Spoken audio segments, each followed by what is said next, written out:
Beliau Sabarel Semangsong dari SD Santo Aloysius, kelas 5A, nomor urut 4. Bacaan firman Tuhan diambil dari Kisah Para Rasul 9, ayat 23 sampai dengan 43. Beberapa hari kemudian, orang Yahudi merundingkan suatu rencana untuk membunuh Saulus. Akan tetapi, maksud jahat itu diketahui oleh Saulus. Siang malam, orang-orang Yahudi mengawal semua pintu gerbang kota supaya dapat membunuh dia. Sungguh pun demikian pada suatu malam, murid-muridnya mengambilnya dan menurunkannya dari atas tembok kota dalam sebuah keranjang. Setibanya di Yerusalem, Saulus mencoba menggabungkan diri kepada murid-muridnya, tetapi semua takut kepadanya, karena mereka tidak dapat percaya bahwa ia juga seorang murid.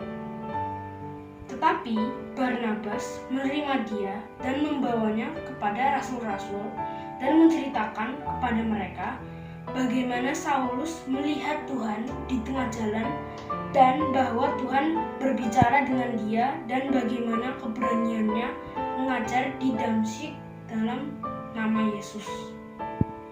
Dan Saulus tetap bersama-sama dengan mereka di Yerusalem dan dengan keberanian mengajar dalam nama Tuhan. Ia juga berbicara dan bersoal jawab dengan orang-orang Yahudi yang berbahasa Yunani. Tetapi mereka itu berusaha membunuh dia. Akan tetapi, setelah hal itu diketahui oleh saudara-saudara anggota jemaat, mereka membawa dia ke Kaisarea dan dari situ membantu dia ke Tarsus. Selama beberapa waktu, jemaat di seluruh Yudea, Galilea, dan Samaria berada dalam keadaan damai.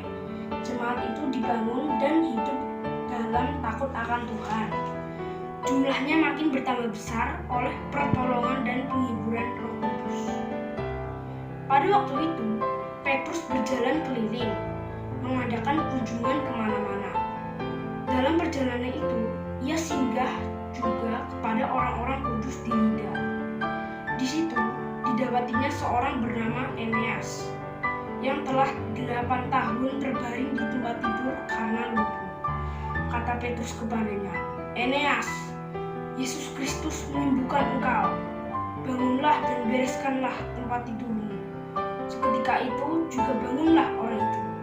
Semua penduduk Lida dan Saron melihat dia. Lalu mereka berbalik kepada Tuhan. Di Yope ada seorang murid perempuan bernama Tabita, dalam bahasa Yunani Dorcas. Perempuan itu banyak sekali berbuat baik dan memberi sedekah. Tetapi pada waktu itu ia sakit lalu meninggal, dan setelah dimakan, mayatnya dibaringkan di ruangan atas, Lida dekat dengan Yope. Ketika murid-murid mendengar bahwa Petrus ada di Lida, mereka menyuruh 2 orang kepadanya dengan permintaan, "Segeralah datang ke tempat kami."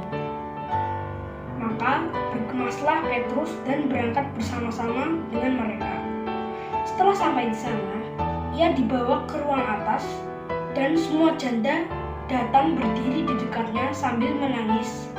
Mereka menunjukkan kepadanya semua baju dan pakaian yang dibuat Dorcas waktu ia masih hidup. Tetapi Petrus menyuruh mereka semua keluar. Lalu ia berlutut dan berdoa.